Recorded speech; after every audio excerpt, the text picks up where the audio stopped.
O sódio é um mineral fundamental para as funções do organismo, pois equilibra a quantidade e a distribuição da água no corpo, ajudando assim a regular a pressão arterial. Além disso, o sódio também é essencial para os impulsos elétricos no sistema nervoso, a contração muscular, o equilíbrio do pH no sangue e a absorção de nutrientes, como as vitaminas, glicose e aminoácidos. Apesar da sua má reputação, retirar o sódio drasticamente de uma dieta é um erro. Na medida certa, o sódio é um grande aliado da sua saúde. Para que serve? Como já dissemos antes, o sódio é essencial para a manutenção das funções do organismo, sendo as principais regular a pressão arterial, já que equilibra a quantidade e distribuição de água que entra e que sai das células. Promover a absorção de nutrientes, porque permite a entrada de glicose, vitaminas e aminoácidos para dentro das células.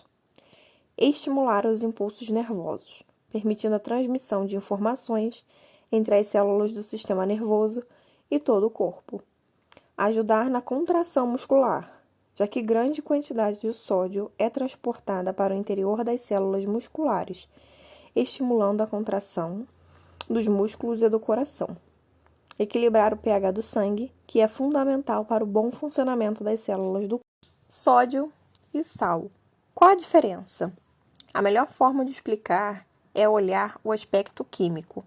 O sal é um ingrediente que possui em sua composição cloro e sódio, e por isso é conhecido como cloreto de sódio. Mas eles não aparecem em quantidades iguais, já que 1 grama de sal possui 400 miligramas de sódio. Portanto, o sal é constituído 40% por sódio e 60% por cloro. E sim, essa quantidade é bem impressionante. Alimentos fonte de sódio. O cloreto de sódio, ou sal de cozinha, é o alimento que contém maiores quantidades de sódio. Esse mineral também pode ser encontrado em menores quantidades em alimentos como carnes, ovos, leites e derivados, peixes e frutos do mar, algas e beterraba.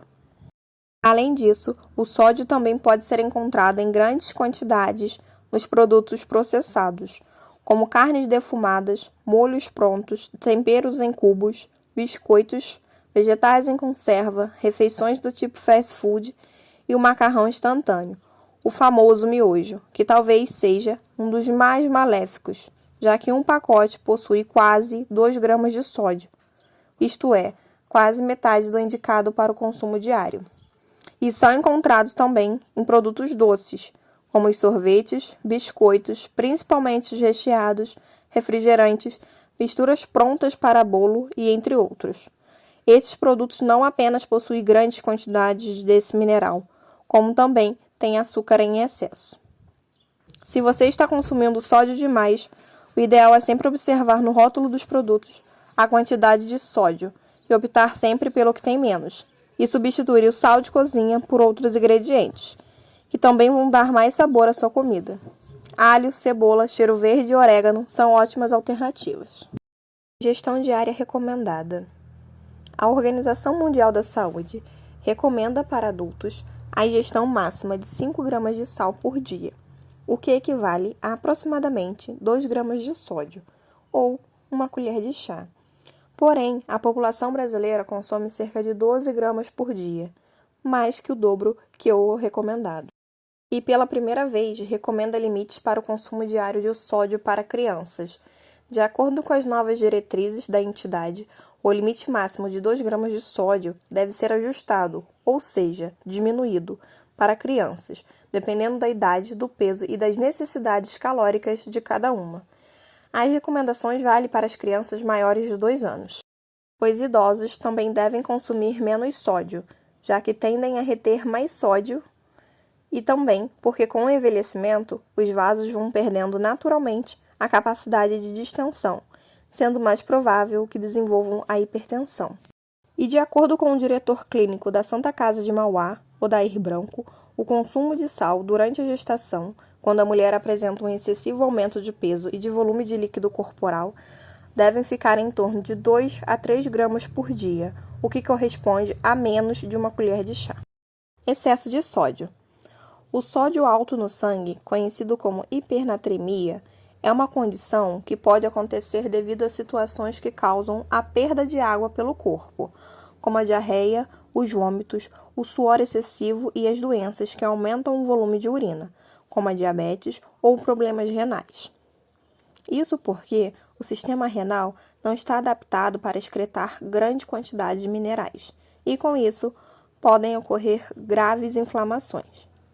O excesso de sódio também pode fazer ter inchaço devido à retenção hídrica, fazer surgir doenças cardiovasculares e desencadear um acidente vascular cerebral, além de desenvolver hipertrofia ventricular esquerda e hipertensão arterial sistêmica.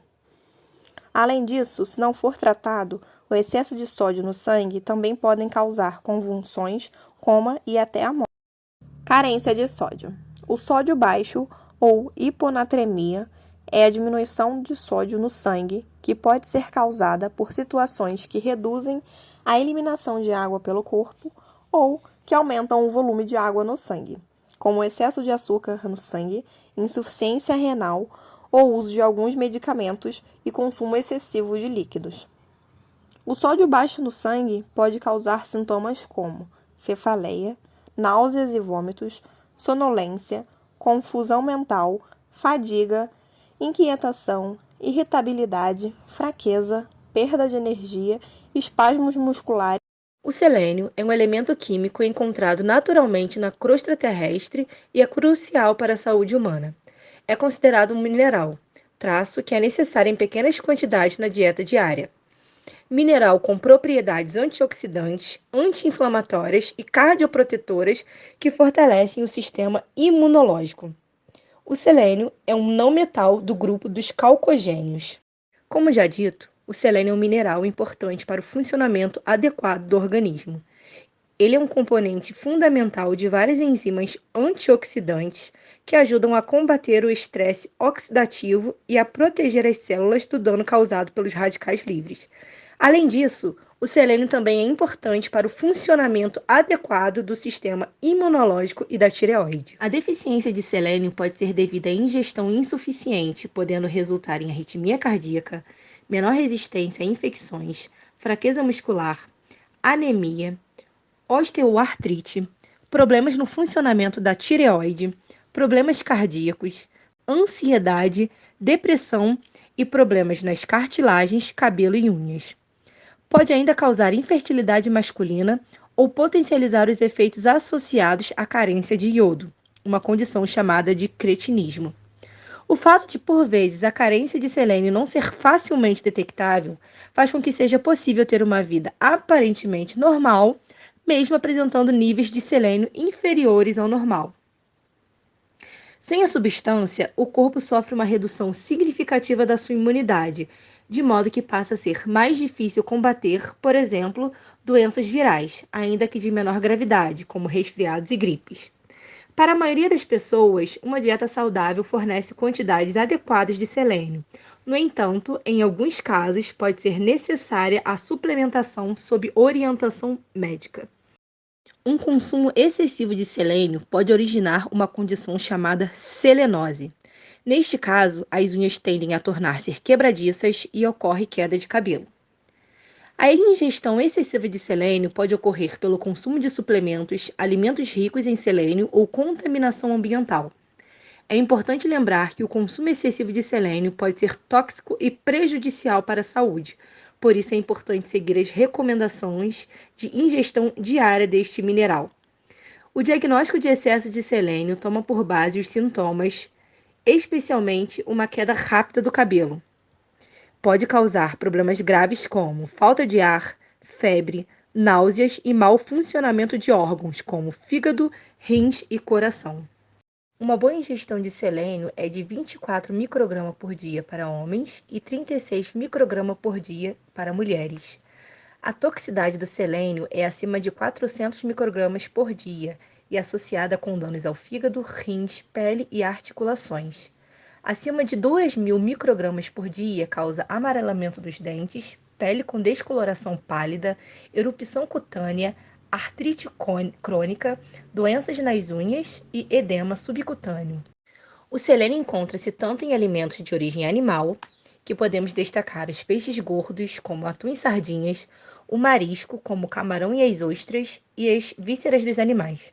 Neste campo, podemos ainda referir a carne e os laticínios. O selênio também é encontrado em alimentos de origem vegetal.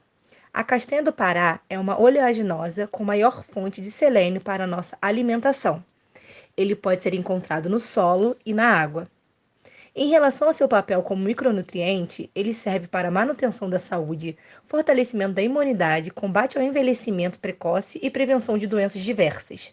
Ele também se mostra eficiente no controle metabólico dos hormônios da tireoide até o Alzheimer.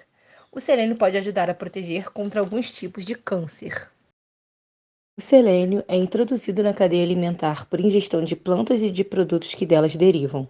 As plantas assimilam os compostos de selênio presentes no solo, que existem principalmente na forma de compostos inorgânicos de selenitos e selenetos. Apesar de não necessitarem de selênio para o seu desenvolvimento, absorvem-no e efetuam a sua transformação em numerosos compostos orgânicos de reduzida massa molecular que, tal como a maioria dos compostos inorgânicos, são solúveis em água e prontamente absorvidos no intestino delgado dos animais. Permanece ligado à proteína na circulação e é excretado na urina. As principais fontes de selênio para o homem são os mariscos e vísceras e, em menores quantidades, os cereais, grãos, produtos lácteos e a água. Os produtos de origem animal possuem maior concentração de selênio. No entanto, produtos como o trigo e outros produtos vegetais são melhores fontes de selênio devido à sua maior biodisponibilidade.